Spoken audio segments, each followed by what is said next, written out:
¿Qué reveló realmente Pilato al mundo sobre la crucifixión de Jesús? Esa pregunta atraviesa siglos de lecturas, interpretaciones y debates. En ella confluyen relatos evangélicos, crónicas históricas, tradiciones apócrifas y la memoria viva de comunidades que han querido entender quién tuvo la última palabra en el juicio más decisivo de la historia cristiana. Este guión aborda ese misterio con dos compromisos claros: rigor en la distinción entre fuentes canónicas y tradiciones posteriores, y sensibilidad ética para no caer en lecturas que culpen colectivamente a pueblos o confesiones por un acontecimiento que, como veremos, pertenece a una compleja red de decisiones humanas e instituciones políticas. Al abrir este expediente histórico-teológico, conviene dejar algo sobre la mesa desde el primer momento. Cuando hablamos de la revelación de Pilato, no queremos presentar una confesión única y definitiva que ponga fin a la discusión. Existen, más bien, capas de testimonios, los evangelios, escritos con propósitos teológicos diversos, los historiadores antiguos que observan la escena desde fuera, y las tradiciones apócrifas o piadosas que intentaron, siglos después, llenar huecos maravillosos o dolorosos. En este viaje, cada tipo de fuente tendrá su lugar: las canónicas para reconstruir el relato central, la historiografía para situarlo en su contexto político y administrativo, las leyendas y textos apócrifos para mostrar cómo distintas comunidades resolvieron la disonancia moral que provocaba la figura de Pilato. Todo ello bajo una advertencia ética: no presentar como hecho lo que no lo es, y no sustituir la reflexión teológica por sensacionalismo histórico. Antes de profundizar, y para quienes quieren más de este tipo de análisis, un aviso breve. Si este tema te interesa y deseas que sigamos desentrañando fuentes, tradiciones y debates, comparte este vídeo y escribe "quiero" en los comentarios. Ahora, volvamos al corazón del asunto. Contexto histórico y político. La tensión entre Roma y Jerusalén. Para entender por qué la figura de Pilato adquiere tanta importancia, hay que situarse en el paisaje político de la Judea del siglo I. No era una provincia romana cualquiera. La administración imperial caminaba sobre un suelo minado por la religión, la identidad nacional y un calendario festivo que tensaba las calles de Jerusalén. La Pascua, en particular, multiplicaba la presencia de peregrinos y el riesgo de disturbios. Un gobernador que no garantizase el orden podía perder el favor del emperador. La paz romana, la Pax Romana, se sostenía con mano firme y con una mezcla de intimidación, cálculo y concesión cuando era necesario. Poncio Pilato llega a esta escena como representante directo del poder imperial. Los datos sobre su persona provienen, sobre todo, de fuentes extrabíblicas como Flavio Josefo y Filón de Alejandría, y de evidencias arqueológicas que, aunque fragmentarias, ayudan a conformar una imagen.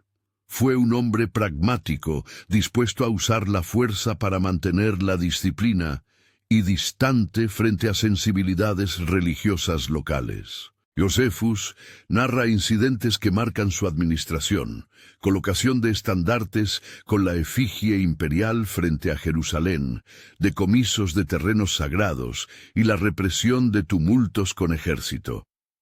Todo ello contribuye a un perfil de gobernador que, si bien no es caricatura de maldad, sí encarna la tensión entre la lógica imperial y la sensibilidad de una población ocupada. El cargo que ostentaba Pilato, prefecto o procurador según las fuentes y los matices terminológicos, implicaba tener la última palabra sobre la seguridad y la administración judicial de la provincia.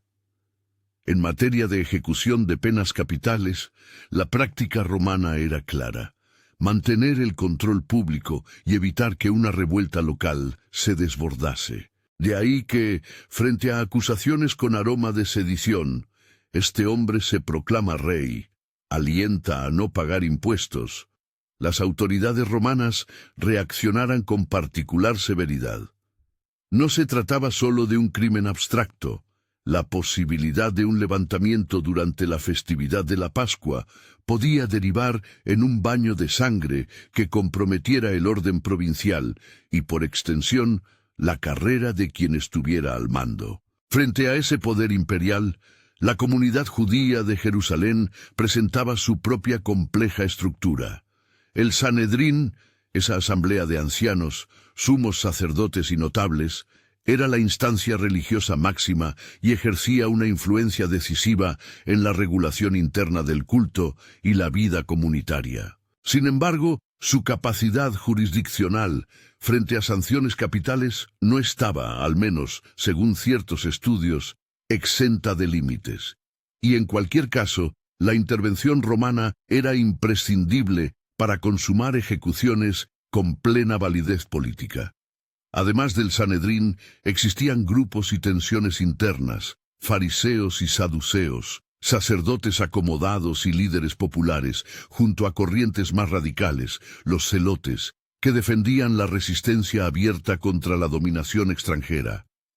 Es en este entramado plural donde la figura de Jesús aparece como un actor que provoca, consciente o no, interrogantes sobre la estabilidad social y la interpretación de la esperanza mesiánica. Cuando los evangelios relatan la escena, lo hacen desde perspectivas distintas y con agendas teológicas y comunitarias que hay que reconocer. Mateo presenta ciertos énfasis. Marcos privilegia la inmediatez del conflicto. Lucas resalta elementos judiciales y humanitarios. Juan estructura una teología más alta que enfrenta lo divino con lo humano y subraya la responsabilidad romana en la condena. Ninguno de los evangelistas, sin embargo, escribe como un historiador moderno exento de propósito. Cada uno selecciona y presenta elementos para comunicar una verdad teológica sobre Jesús. Por eso es esencial distinguir entre lo que relatan como testigos de una tradición cristiana y los análisis que la historiografía posterior realiza para contextualizar esos relatos. Arresto y juicio ante el Sanedrín, acusaciones, irregularidades y motivos. La noche en que Jesús fue arrestado se abre como un episodio cargado de simbolismo y de procedimientos aparentemente atropellados. Según los relatos evangélicos, la traición de uno de los suyos, Judas, facilita la captura en el huerto de Getsemaní. Desde un punto de vista narrativo, la escena enfatiza el contraste entre el silencio o la calma de Jesús y la violencia del arresto. Desde un punto de vista jurídico, introduce una primera tensión. Los procedimientos seguidos por quienes se proclaman defensores de la ley parecen, en varios sentidos, desviarse de la norma. En los evangelios sinópticos, Mateo, Marcos y Lucas, aparece la acusación de blasfemia.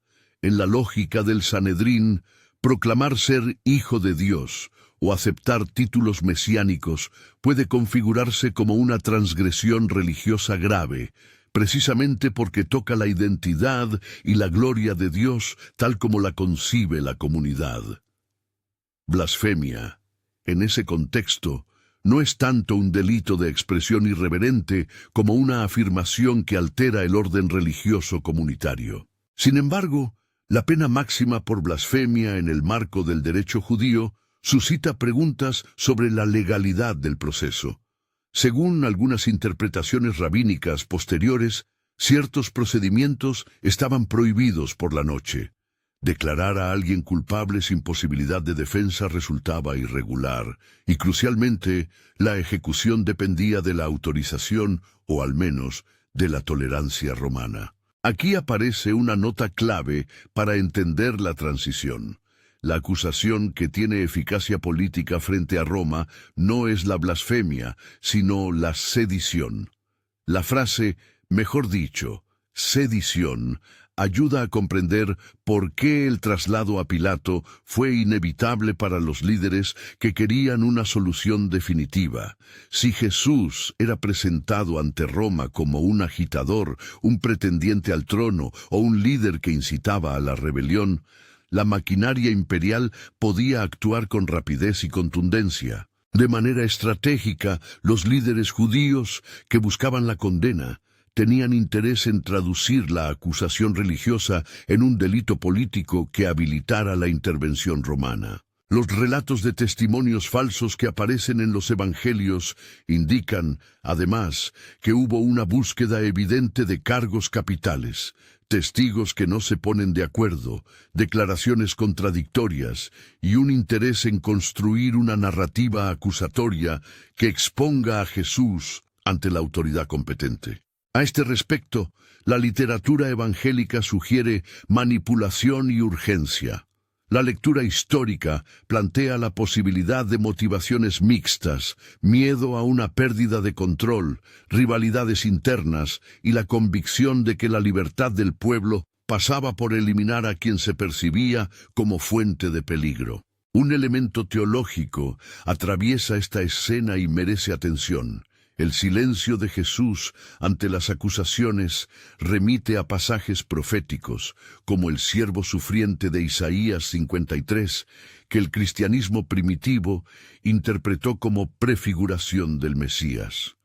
La actitud de quien no responde ante la tormenta judicial adquiere entonces un significado que va más allá del simple procedimiento. Se convierte en cumplimiento de una expectativa escatológica y en un gesto que reconfigura la lectura de la historia.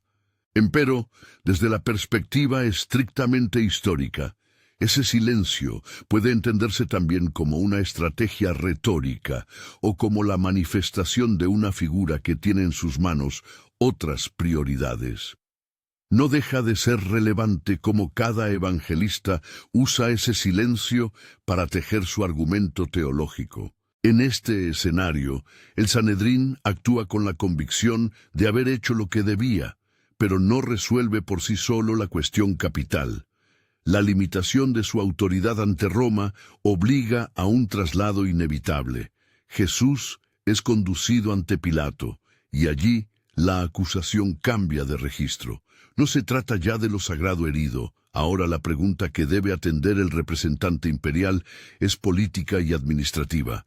¿Es este hombre una amenaza para el imperio? De la acusación religiosa a la acusación política, el traslado a Pilato. El relato evangélico organiza esta transición con un propósito narrativo claro. La justicia humana se despliega en niveles, y la última palabra recae en el poder político que domina el territorio. Cuando los líderes religiosos llevan a Jesús ante Pilato, su estrategia es transparente: removerlo de la esfera sagrada para colocarlo en la esfera del delito civil. Si le condenamos por blasfemia, no podremos ejecutar la sentencia sin la aprobación de Roma. Esta es la lógica que subyace detrás del acto público de llevar al prisionero ante el prefecto. Para Pilato, la escena plantea un dilema de cálculo político. Por un lado existe la evidencia, según algunos evangelios, de que no encuentra culpa digna de muerte en Jesús. Por otro lado, el contexto es explosivo. Es temporada de Pascua. Las multitudes están sensibles, y cualquier gesto que lleve a disturbios puede costarle su puesto. El gobernador no puede permitirse el lujo de parecer débil frente a una posible insurrección. Además, hay que sumar la presión de quienes reclaman justicia, líderes religiosos que en su propio interés apelan a la autoridad romana, y una multitud que según las narrativas puede ser guiada o incitada. En los textos evangélicos, la interacción entre Pilato y Jesús tiene un tono con frecuencia sorprendente. En distintos momentos, Pilato parece desconcertado por la figura de Jesús. En otros, irónico o incluso crítico ante las reclamaciones de quienes exigen la pena capital. Es pertinente insistir: esos matices están filtrados por autorías que interpretan la figura de Pilato de maneras diversas. Para algunos evangelistas, Pilato se muestra como un tribunal que no haya culpa y, en ese gesto, evidencia la injusticia del proceso. Para otros, su pasividad o su cálculo político lo coloca en una zona moral ambigua. No es un verdugo convencido, pero tampoco un defensor resuelto de la verdad. Historiadores modernos subrayan que la decisión de Pilato rara vez puede entenderse como fruto exclusivo de su voluntad personal. La gobernación romana funcionaba dentro de una red de intereses, presión provincial y responsabilidades frente al poder central. Si Pilato cedió a la petición de la multitud o negoció su salida política con una fórmula simbólica, como el conocido gesto de lavado de manos que describen algunos evangelistas, hay que analizarlo como producto tanto de su carácter como de las circunstancias institucionales que condicionaban su margen de maniobra. En este punto, la fuente evangélica de Mateo resulta particularmente elocuente en su presentación del gesto del gobernador. Mateo subraya el lavado de manos como un acto público de delegación de responsabilidad. Yo soy inocente de la sangre de este justo, dice la fórmula que ha quedado en la memoria de muchas comunidades. Es importante no sobreinterpretar ese acto como un simple descargo personal. Simbólicamente, expresa la tensión entre la autoridad que decide y la legitimidad que proviene de la aceptación social. La pregunta que debemos mantener presente es esta. ¿Qué revela ese gesto sobre la naturaleza del poder, la responsabilidad y la presión pública? Antes de entrar en la escena judicial, que culminará en la condena y la crucifixión, conviene recordar que cada evangelista articula estos episodios con fines teológicos. Mostrar la malicia humana, exponer la ausencia de justicia perfecta en los sistemas humanos, y afirmar que aún en la derrota se cumple un designio redentor que trasciende la lógica de la historia. Como lector crítico, sin embargo, debemos separar la intención teológica de la reconstrucción histórica y preguntarnos qué ocurrió realmente en la sala donde Pilato tuvo que decidir. Una ciudad en tensión, Jerusalén, la multitud y el escenario del juicio, la dimensión pública del proceso no puede ser subestimada.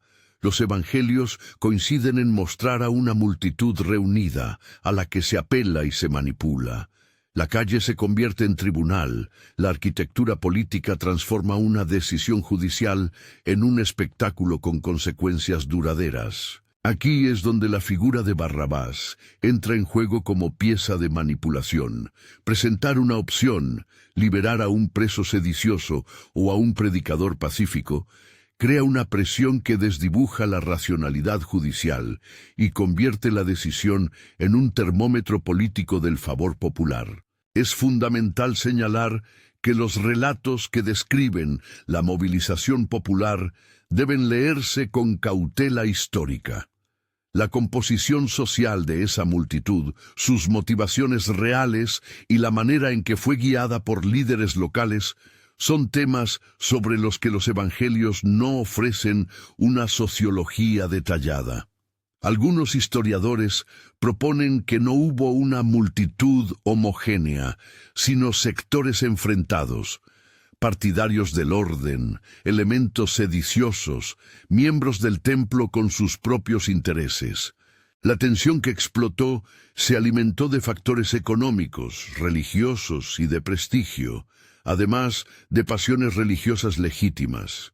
En la plaza pública donde se decide la suerte de un hombre, la política se hace teatro y la justicia humana muestra sus grietas. Cada gesto, cada grito, cada negociación política tiene un significado que va más allá del instante. Revela quién posee voz, quién impone norma y quién finalmente carga con la responsabilidad. Es en ese escenario donde Pilato tendrá que tomar la decisión que, con los siglos, se convertirá en objeto de escrutinio y controversia. La escena final antes de la condena. Un gobernador en tensión, Cuando Jesús es presentado ante Pilato, los evangelios describen un intercambio que tiene algo de interrogatorio, algo de farsa y mucho de teatro político. Pilato pregunta, indaga sobre la acusación de rey de los judíos. Jesús responde en términos que desconciertan a su interlocutor, pero que, al mismo tiempo, remiten a una autoridad moral que no se inscribe en la política convencional. La incapacidad de Pilato para encajar esa figura en las categorías que su oficina entiende como amenaza produce una incomodidad política palpable. ¿Cómo castigar a quien no entra en el molde de la sedición? ¿Cómo proteger el orden sin convertirse en verdugo de alguien que aparentemente no confiesa culpa? La presión crece. El relato del intercambio con Herodes, que en algunos evangelios aparece como episodio paralelo y en otros como complemento, añade un matiz más. El ridículo de un juicio convertido en comedia, la humillación que buscan imponer algunos gobernantes y la posibilidad de que el poder se entretenga antes de ejecutar su sentencia. Herodes y Pilato comparten por un momento esa puesta en escena. Sin embargo, ninguno parece dispuesto a asumir el coste político de la ejecución sin la aparente justificación pública. Aquí reaparece la figura de Barrabás, el preso cuya liberación se ofrece como salida ritualizada. Liberar a un sedicioso en nombre de la estabilidad, un intercambio que revela la ambivalencia moral de la decisión colectiva. En el punto en que culmina este tramo del relato, la escena se vuelve simbólica. Pilato, que podría absolver, se siente forzado por la ansiedad de la gobernación. Los líderes religiosos, que desean la ejecución, presionan para conseguirla.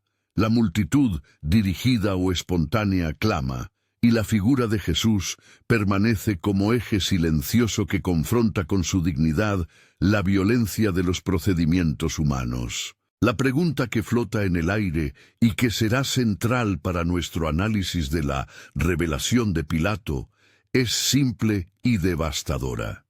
¿Quién tiene la última palabra cuando el poder y la justicia se separan? ¿Es el que manda quien define lo justo o la responsabilidad moral sigue a quien decide? En este punto ya aparece en los evangelios y en la memoria posterior la famosa escena del gesto simbólico. Pilato lava sus manos. Hay que subrayarlo de nuevo. Ese gesto, tal como lo presentan algunas fuentes canónicas, es un símbolo cargado. Expresa la desconexión entre una decisión política tomada en condiciones de coacción y la aspiración a una inocencia personal. Pero la simbolización no resuelve la pregunta ética, más bien la intensifica. Si el gobernante puede desentenderse públicamente, ¿qué queda de la responsabilidad? Si la decisión se delega al capricho de la multitud, ¿qué ocurre con la justicia? Justo antes de que la sentencia sea proclamada y la tensión se rompa en un acto irreversible, conviene detenerse y preguntarnos, ¿dónde está la verdad en todo esto? ¿En la confesión de un gobernador que se siente impelido por circunstancias mayores? ¿O en la voz de quienes, desde el templo, exigían lo que consideraban justo? ¿En la legalidad ritual del Sanedrín? ¿O en la autoridad política que no admite discusión? Las respuestas posibles fragmentan la historia en distintos relatos, y es precisamente ese mosaico de versiones lo que hace que, siglos después, aflore la necesidad de una revelación de Pilato. No una verdad unívoca, sino múltiples testimonios que, juntos, nos piden una lectura crítica y responsable. Aquí, en el umbral de la escena pública que conducirá a la crucifixión, es apropiado detener el relato momentáneamente y preparar la entrada a la siguiente etapa. La investigación más detallada de la conducta de Pilato en el juicio, las diferentes presentaciones que los evangelios hacen de su papel y las posteriores tradiciones que narrarán confesiones, arrepentimientos o veneraciones en torno a su figura. En esa próxima etapa examinaremos con detenimiento las fuentes canónicas, las interpretaciones historiográficas y las versiones apócrifas que, con prudencia, deben ser señaladas como tales antes de extraer conclusiones sobre la responsabilidad, la memoria histórica y el significado teológico de la crucifixión. Capítulo 3. El interrogatorio ante Pilato. Decisiones, discursos y límites del poder. Cuando la historia deja la sala del Sanedrín y llega a la guardia del prefecto, el centro de gravedad cambia. Ya no se habla de ofensas litúrgicas, sino de un posible trastorno del orden público. Los evangelios nos ofrecen distintos retratos del intercambio entre Jesús y Pilato, y esas diferencias son reveladoras. Mateo enfatiza el gesto simbólico del gobernador. Marcos subraya la rapidez y la tensión. Lucas añade una dimensión procesal y humanitaria. Juan construye un diálogo más prolongado y teológico que se puede extraer con prudencia de esa pluralidad de voces. Primera lección: Pilato no actúa en el vacío. Su responsabilidad abarca la seguridad, la estabilidad política y la percepción que de él tiene la jerarquía imperial. Flavio Josefo y Filón describen a Pilato como un administrador insensato en varios episodios. Por ejemplo, al colocar estandartes con la efigie imperial en Jerusalén o al usar la fuerza contra manifestantes, y esas fuentes ayudan a entender que su gobierno combinaba autoritarismo con preocupación por la eficacia. Desde esa perspectiva, la presencia masiva de peregrinos en la Pascua elevaba el coste de cualquier fallo de gestión. Segunda lección: la dificultad para definir la culpa. En los relatos evangélicos, Pilato oscila entre la convicción de no hallar delito y la necesidad de satisfacer demandas externas. Pregunta por la condición rey de los judíos y recibe respuestas que descolocan la lógica política del procurador. Jesús habla de un reino que no es de este mundo, en la formulación joánica, y su discurso no encaja en la categoría legal de sedición. Desde un punto de vista histórico crítico, cabe pensar que Pilato, como magistrado romano, sabía distinguir entre herejía religiosa interna y peligro político real. Su reto era traducir un problema religioso en algo que la ley romana pudiera abordar, y no siempre fue posible. Tercera lección: la teatralidad del proceso. Los evangelios indican episodios que parecen extras jurídicos, insultos, burla, despliegue de poder simbólico. Pilato administra su autoridad como un espectáculo. Inspecciona, pregunta, incluso intenta exculparse. Esa teatralidad no es irrelevante. El gobernador actúa para su público, oficiales romanos, notables locales, la multitud. Y en ese teatro político las apariencias cuentan tanto como los hechos. Por eso, cuando el Evangelio de Mateo retrata el lavado de manos, no estamos ante un detalle anecdótico, sino ante una representación pública que pretende fijar una distancia entre la decisión y la conciencia personal del que la toma. Cuarta lección: los márgenes reales del poder. Aunque Pilato posee el recurso letal de la ejecución, su margen de maniobra respecto a la estabilidad local y su carrera personal era limitado. Un disturbio que saliera de control podía costarle la destitución. La administración imperial funciona con un delicado equilibrio entre imponer orden y mantener la cooperación de las élites provinciales. Por ello, la urgencia y la presión que se combinan en la escena no permiten reducir la decisión a simple voluntad individual. Hay cálculo político, miedo al escándalo y deseo de evitar responsabilidades mayores. Al valorar el interrogatorio, conviene distinguir claramente entre lo que narran los evangelios y las inferencias históricas que podemos hacer. Los evangelistas registran una ambivalencia moral. Pilato aparece dividido o reticente, pero finalmente cedente. Los historiadores, por su parte, interpretan ese cedimiento como parte de una lógica administrativa que prioriza la continuidad del orden. Ambas lecturas pueden coexistir. El relato teológico denuncia la fragilidad humana frente al poder. La lectura histórica describe un proceso donde las normas políticas pesan tanto como las convicciones personales. Capítulo 4. Herodes, la burla y el reflejo del poder compartido. En algunos relatos, sin óptima convergencia cronológica, Jesús es enviado a Herodes Antipas. Es un episodio breve pero cargado de simbolismo. El tetrarca, que comparte jurisdicción regional y ajeno a la sede imperial directa, busca convertir el interrogatorio en un espectáculo de su propia curiosidad. Herodes, que había oído hablar de Jesús y esperaba algún signo, termina ridiculizando al prisionero e incluso devolviéndolo a Pilato sin pronunciar una condena. El contraste entre Pilato y Herodes es útil para ampliar el análisis. Ambos son figuras del poder, pero representan registros distintos de autoridad. Herodes actúa con ostentación y condescendencia, como quien contempla una rareza más que un peligro político. Pilato, en cambio, desempeña el papel del gestor que no puede permitirse pasiones ostentosas. Desde la perspectiva de la narrativa, la escena con Herodes intensifica la sensación de comedia fúnebre.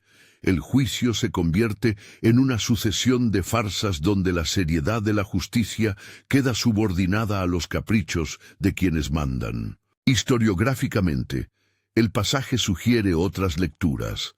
Herodes tenía su propia clientela política y sus propios intereses. Posiblemente consideró que condenar a Jesús no valía el costo de una acción que podría atraer la desaprobación de Roma o perturbar las relaciones con líderes religiosos locales. La devolución de Jesús a Pilato refuerza además la idea de que la potestad capital, en última instancia, dependía del representante imperial. Es un recordatorio de que la ejecución extrajudicial o el ajuste de cuentas locales no pueden obviar la estructura jerárquica. Para consumarse, la pena debía integrar la sanción romana. El episodio también subraya la dimensión humana del proceso.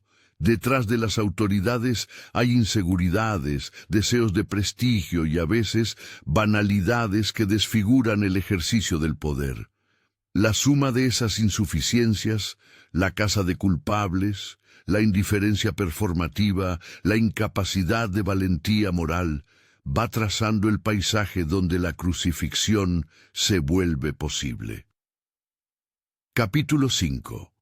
Barrabás, la multitud y el gesto del lavado de manos. Manipulación y símbolo. La escena de la elección entre Jesús y Barrabás es uno de los momentos que mejor ilustran la interacción entre manipulación política y ritual público. Los evangelios cuentan que Pilato ofrece liberar a un prisionero por la Pascua, una costumbre cuya historicidad se discute. Sea costumbre o táctica, la opción revela un mecanismo de presión simbólica. Plantea una elección que obliga a la multitud a posicionarse entre dos figuras contrapuestas. ¿Quién era Barrabás? Los textos varían en su descripción.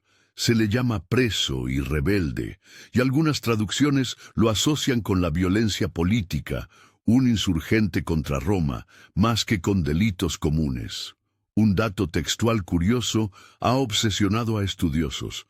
En algunos manuscritos antiguos, el nombre Barrabás va precedido por Jesús llamado Barrabás, lo que habría puesto delante de la multitud dos Jesús con perfiles radicalmente distintos. Si esa variante textual es correcta, la elección adquiere un espesor literario y teológico mayor. Optar por el enemigo del imperio antes que por quien proclama un reino alternativo resulta aún más paradójico. La multitud, como fenómeno sociológico, no es monolítica. Las razones que la empujan pueden incluir manipulación por parte de líderes, pasiones religiosas auténticas intereses económicos o la necesidad de afirmar autoridad. Algunos estudios muestran que la movilización urbana en Jerusalén incluía clientelas diversas: sacerdotes, mercaderes del templo, sectores populares y posibles agitadores. En ese contexto, el clamor por Barrabás puede haber sido el resultado de una maniobra coordinada, una reacción genuina o una combinación de ambos. El gesto del lavado de manos que relata Mateo y que se ha convertido en símbolo de desentendimiento moral es, en términos retóricos, una cristalización de la ambivalencia institucional. Pilato intenta exteriorizar su desapego. Se lava las manos como para demostrar públicamente que su conciencia no carga con la sangre que su decisión implicará. Ese acto, sin embargo, no lo exonera.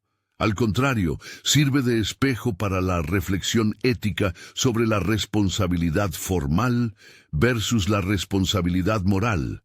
Un gobernante que se lava las manos en público no elimina las consecuencias de su mandato, más bien expone la fragilidad de quien busca legitimar su inacción mediante simbolismos. En el análisis contemporáneo, la elección entre Barrabás y Jesús puede leerse como un laboratorio político.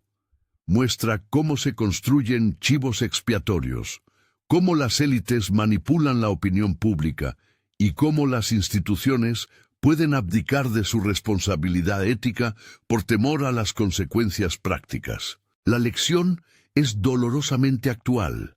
La presión social y el cálculo político frecuentemente vencen a la justicia, y el símbolo del lavado de manos nos interpela sobre las formas modernas de desligarse de la consecuencia moral de las decisiones públicas. Capítulo 6. La crucifixión, práctica romana y significados teológicos. La crucifixión, en términos administrativos, era el método supremo de humillación y castigo. Roma la aplicó con propósitos punitivos y ejemplares, destinada a esclavos, insurgentes y criminales, cuya eliminación debía desincentivar la disidencia. Los evangelios narran la crucifixión de Jesús, con detalles que combinan lo jurídico, lo escatológico y lo simbólico. El insulto del título Rey de los Judíos, la corona de espinas, la túnica de burla, la inscripción colocada sobre la cruz, la declaración del centurión al pie del madero y los episodios sobrenaturales que Marcos y Mateo describen. Oscuridad, el velo del templo rasgado. Estas piezas crean una narrativa donde lo humano y lo divino se entrelazan según la óptica teológica de cada evangelista. Desde el punto de vista histórico, resulta necesario separar lo que era práctica rutinaria romana de lo que los evangelios usan como signo. La crucifixión implicaba una ejecución pública, exposición del cuerpo y generalmente la degradación. El lugar, Gólgota, el lugar de la calavera, sirve como espacio de humillación máxima. La presencia de soldados, la división de prendas y la costumbre de colocar un rótulo con la acusación, titulus, eran parte del procedimiento. Los evangelios añaden, a ese marco, elementos que le confieren significado. La confesión del centurión y la reacción de algunos presentes funcionan como reconocimiento de que allí ocurría algo singular. Teológicamente, la crucifixión ocupa el centro del mensaje cristiano. Con ella se conciben la expiación, la identificación del Mesías con el sufrimiento humano y la transformación del mal en acto redentor. El cristianismo primitivo releyó pasajes de la tradición profética, Isaías 53, entre otros, como prefiguraciones del siervo que carga con las iniquidades. Pero hay que evitar una lectura tautológica. Los evangelios presentan esa interpretación desde la fe. La historia puede documentar el hecho de la ejecución, pero no puede imponer desde fuera el significado teológico que las comunidades primitivas vieron en ella. Es legítimo, en un estudio teológico histórico, distinguir el dato, la crucifixión como hecho, de la interpretación, su valor soteriológico. Además, no todo lo que los evangelios narran sobre la crucifixión tiene la misma intención o la misma fuente. Juan, por ejemplo, focaliza el control y la autoridad. Nadie me quita la vida, la doy yo, y subraya la soberanía del crucificado. Marcos destaca la soledad y el abandono. Mateo articula la escena en función de cumplimiento de profecías. Ese mosaico hermenéutico nos permite comprender que la cruz no es solo un acontecimiento jurídico-político, sino también un símbolo que las primeras comunidades desplegaron para entender su experiencia de pérdida y esperanza. Capítulo 7. Confesiones de Pilato, canónicos, apócrifos y tradiciones posteriores. Aquí se alcanza el corazón del título que nos guía, la revelación de Pilatos al mundo. Es preciso aclarar que no existe en el corpus canónico una confesión en el lecho de muerte de Pilato. Lo que sí existe es una rica producción tradicional y apócrifa que, a partir de la inquietud moral que deja su figura, inventa y atribuye palabras, gestos y arrepentimientos posteriores. Conviene distinguir con claridad entre los estratos de la memoria. En los evangelios canónicos, Pilato aparece como agente que activa el mecanismo judicial y que, según algunas versiones, declara la inocencia del acusado con frases que los evangelistas usan para subrayar la injusticia. Ninguno de los evangelios canónicos recoge una confesión postrera de Pilato que explique su arrepentimiento o su revelación final. A partir de ahí, la tradición amplia el relato. Una fuente apócrifa que ha tenido enorme difusión en la Edad Media es el llamado Acta Pilati, o Evangelio de Nicodemo, en su sección conocida como Acta Pilati. En ese conjunto de escritos se amplían episodios, informes de Pilato al emperador, declaraciones dramáticas y hasta indicios de contrición. Estas narraciones, sin embargo, pertenecen a una literatura de interés teológico y devocional más que a la historia crítica. Su propósito es llenar vacíos, responder preguntas morales y ofrecer consuelo a comunidades que buscaban coherencia narrativa. Otras tradiciones, especialmente en el ámbito oriental, añaden matices sorprendentes. En algunas versiones etíopes y en ciertos relatos copto-orientales, Pilato aparece en un arco de arrepentimiento que llega incluso a la veneración.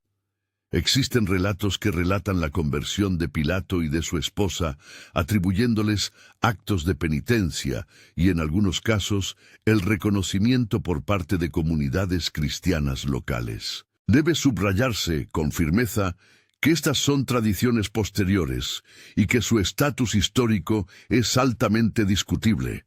Son relatos que responden a necesidades comunitarias de reconciliación moral, no documentos verificables del periodo del juicio. También la literatura medieval occidental contribuyó a amplificar la figura de Pilato. Cronistas, agiógrafos y dramaturgos lo utilizaron como figura retórica para explorar temas de culpa, poder y arrepentimiento. En esa literatura proliferaron leyendas sobre su destino final. Algunas sostienen que murió miserablemente, otras que murió en el exilio, y varias versiones lo presentan en estatutos contradictorios. El punto metodológico es claro. La recepción post-bíblica de Pilato nos habla tanto de la historia como de la imaginación moral de las comunidades que la tramitaron. ¿Por qué surgen esas confesiones y arrepentimientos legendarios? En parte porque la figura de Pilato se vuelve incómoda. No encaja en la cartografía del bien y del mal que las comunidades buscaban articular. Representa la burocracia que toma decisiones fatales por conveniencia. Su ambigüedad moral exige una resolución narrativa.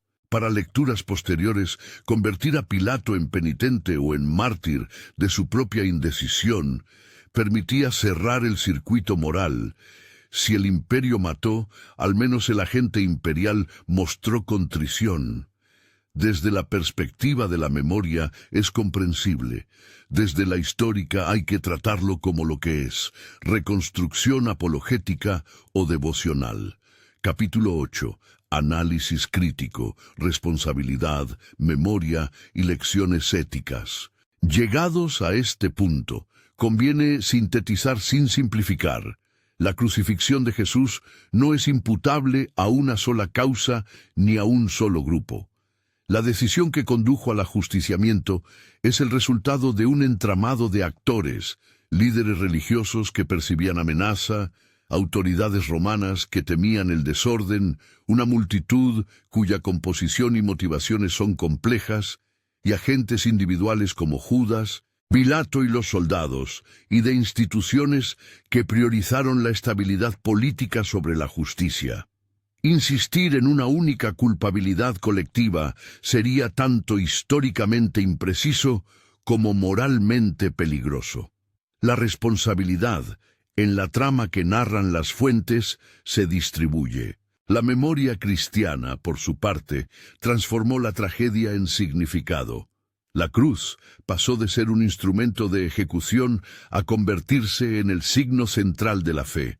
A través del martirio de Jesús se articuló una teología de redención que afrontó la pregunta por el sufrimiento humano. Sin renunciar a ese núcleo teológico, la reflexión histórica nos obliga a mirar a las instituciones con ojo crítico. ¿Qué lecciones extrae el liderazgo moderno de la historia de Pilato? Al menos 3 apuntes éticos resultan pertinentes. Primero, la necesidad de valentía moral en la toma de decisiones públicas. Pilato ilustra el peligro de delegar la conciencia ante la presión. El cálculo de preservación personal puede vulnerar los principios de justicia. Líderes contemporáneos deben reconocer que el liderazgo virtuoso incluye resistencia a mayorías injustas y defensa de derechos, aun cuando lo caro sea políticamente riesgoso. Segundo, el problema de la manipulación de la opinión pública. La escena de la multitud y de Barrabás recuerda que la esfera pública es frágil y puede ser instrumentalizada.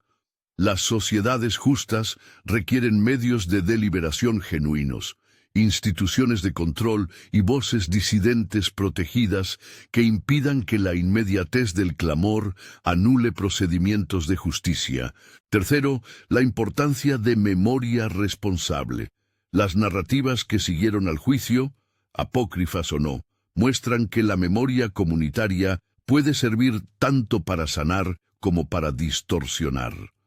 Es obligación histórica y pastoral distinguir entre exégesis que busca verdad y fanzines que buscan consuelo. Por eso, cuando se trabaja la memoria de hechos como la crucifixión, conviene evitar simplificaciones que lleven a culpabilizaciones colectivas, en especial cuando esas interpretaciones han alimentado violencia antijudía a lo largo del tiempo. Capítulo 9. Pilato en la tradición. Usos teológicos y culturales. La figura de Pilato ha sido utilizada por distintas tradiciones para fines variados. En la liturgia, el relato del juicio ha sido leído como llamada a la penitencia y a la compasión. En la teología, Pilato ha servido de contraejemplo para discutir la responsabilidad moral del gobernante. En el arte y la literatura, su imagen ha oscilado entre la del cobarde, el burócrata incomprendido y el posible converso tardío. Esa multiplicidad de usos testimonia que los personajes históricos no permanecen neutros, son interpretados y resignificados. Una lectura interesante es la que vincula a Pilato con la categoría de hombre de sistemas. El que, inmerso en una maquinaria mayor, reproduce decisiones que terminan por producir daño. En ese sentido, su figura es metáfora de cualquier estructura que antepone la eficiencia al bien. Las tradiciones que lo convierten posteriormente en objeto de penitencia intentan humanizar ese arquetipo. Muestran que incluso quien participa en el mal puede experimentar remordimiento. Aún así, es crucial mantener la distinción entre memoria religiosa y reconstrucción histórica. Capítulo 10. Implicaciones teológicas, justicia, redención y perdón. La cruz tiene implicaciones que trascienden el análisis político-histórico. Para la fe cristiana, la crucifixión es el núcleo de la redención. La injusticia que la produjo no anula el significado salvífico que las comunidades cristianas atribuyen al acontecimiento. No se trata de negar la gravedad del proceso judicial, ni de disculpar a quienes participaron en él, sino de entender que la historia sagrada reinterpreta la tragedia humana como puerta hacia la esperanza. Al mismo tiempo, el mensaje evangélico plantea la pregunta radical por el perdón. ¿Es posible perdonar a las instituciones que cometen injusticia? ¿Cómo conciliar la memoria de la víctima con la demanda de justicia?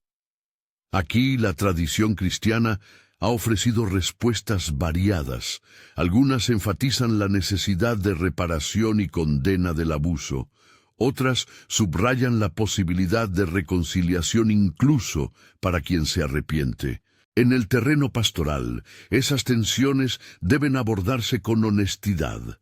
Justicia y perdón no se excluyen, pero requieren procesos claros y no sustituyen la responsabilidad civil o penal. Conclusión. ¿Qué nos revela Pilato? Una invitación a la memoria y a la responsabilidad. La pregunta inicial, ¿qué reveló Pilato al mundo?, no tiene una única respuesta. Pilato no dejó en los evangelios canónicos una confesión final que aclare su conciencia íntima. Lo que sí dejó fue un gesto simbólico, una decisión que se convirtió en espejo para generaciones. La revelación que nos ofrece su figura es múltiple. Nos revela cómo funciona el poder cuando prioriza la preservación sobre la justicia. Nos revela la fragilidad humana ante la presión colectiva y nos revela la necesidad de una memoria responsable que no simplifique ni instrumentalice los hechos. Las tradiciones apócrifas y las leyendas posteriores intentaron llenar vacíos y, en muchos casos, humanizar a Pilato mediante relatos de arrepentimiento. Esas narrativas tienen valor como expresiones religiosas y culturales, pero no deben confundirse con evidencia histórica. Para el cristiano que busca tanto la verdad histórica como la profundización teológica, ese doble registro, datos y memoria, es una invitación a la prudencia. Acoger la centralidad de la cruz y al mismo tiempo aprender de la historia sobre cómo los sistemas de poder y la presión social pueden corromper la justicia. Si hay una lección contemporánea que emana de este análisis, es la llamada a la integridad del liderazgo. Pilato nos recuerda que los cargos públicos exigen coraje moral y que la legitimidad no se mide solo por conservar el puesto, sino por la capacidad de defender el derecho, aun cuando ello implique costo personal.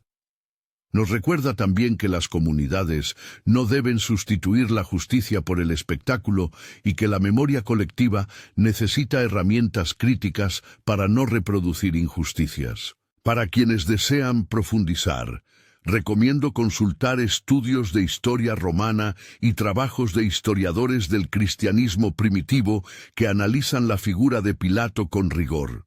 Por ejemplo, las investigaciones sobre Judea en la era imperial, las biografías críticas del gobernador en la obra de estudiosos contemporáneos y análisis literarios de los evangelios que explican cómo cada autor trabaja el tema de la responsabilidad. En la descripción del vídeo encontraréis una bibliografía recomendada para empezar. Ahora te dejo con una pregunta para la comunidad. ¿Cómo interpretas la figura de Pilato? ¿Lo ves como cobarde, como víctima del sistema, como posible arrepentido o como algo más complejo? Déjalo abajo en los comentarios. Suscríbete si quieres más análisis históricos y teológicos como este y consulta la bibliografía en la descripción para profundizar. Gracias por acompañar este recorrido por los misterios de la crucifixión. y por la historia que Pilato, con su gesto y su silencio, nos desafía a recordar.